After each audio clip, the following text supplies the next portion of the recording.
ये कहानी एक काली लड़की की है जिसे अपने काले रंग की वजह से बार बार अपमानित होना पड़ा। कई बार उसका मजाक उड़ाया गया, उसकी हंसी उड़ाई गई।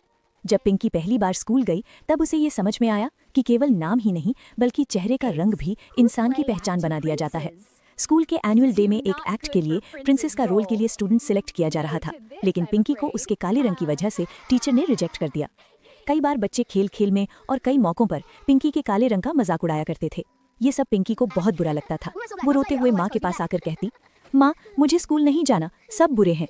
कुछ सालों बाद पिंकी बड़ी हो गई। जब वो सोचने समझने के योग्य हुई तो एक दिन स्कूल में एक कंपटीशन हुई। उसमें सभी बच्चों को एक एक चिट उठानी थी और चिट में लिखे सब्जेक्ट पर स्पीच देना था। पिंकी ने चिट उठाई और बोली, मेरा सब्जेक्ट है इंद्रधनुष। उसने कहा, सूर्य के प्रकाश में 7 रंग छिपे होते हैं। जब ये 7 रंग एक साथ होते हैं तो केवल सफेद रंग ही दिखाई देता है। आप सबने इंद्रधनुष देखा होगा।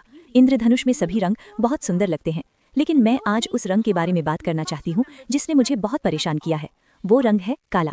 मुझे मेरा काला रंग मेरे पिता से मिला है, ये मेरी पहचान है। लेकिन इसी रंग की वजह से मुझे चिढ़ाया गया, शर्मिंदा महसूस कराया गया। मैं ताने सुनती रही, बहुत रोई। कई बार मैंने पलटकर जवाब भी दिया, फिर टूट भी गई और धीरे धीरे इन सब की आदत सी पड़ गई। मैं सोचती थी अगर मैं गोरी होती तो मेरी जिंदगी कितनी अलग और कितनी सुंदर होती। लेकिन अब मैं बड़ी हो चुकी हूँ, बहुत सी बातें समझने लगी हूँ। मैंने अपने काले रंग को अपना लिया है। मैंने खुद से प्यार करना सीख लिया है, खुद को सम्मान देना सीख लिया है। काला काजल, काला धागा, काले कपड़े पहनने से तो किसी को कोई परेशानी नहीं होती, फिर चेहरे का रंग क्यों? रंग तो केवल एक शेड होता है। इंसान की असली पहचान उसके गुणों से होती है। जैसे सूर्य के प्रकाश में 7 रंग छिपे होते हैं, वैसे ही हर इंसान के भीतर भी अनेक गुण और टैलेंट छिपी होती हैं, चाहे वो इंसान गोरा हो या काला। धन्यवाद। पिंकी की इमोशनल स्पीच सुनकर सारा ऑडिटोरियम तालियों से गूंज उठा। पिंकी के मम्मी और पापा के आंखों में आंसू थे। पिंकी स्कूल की टॉपर थी और एक उम्दा पेंटर थी।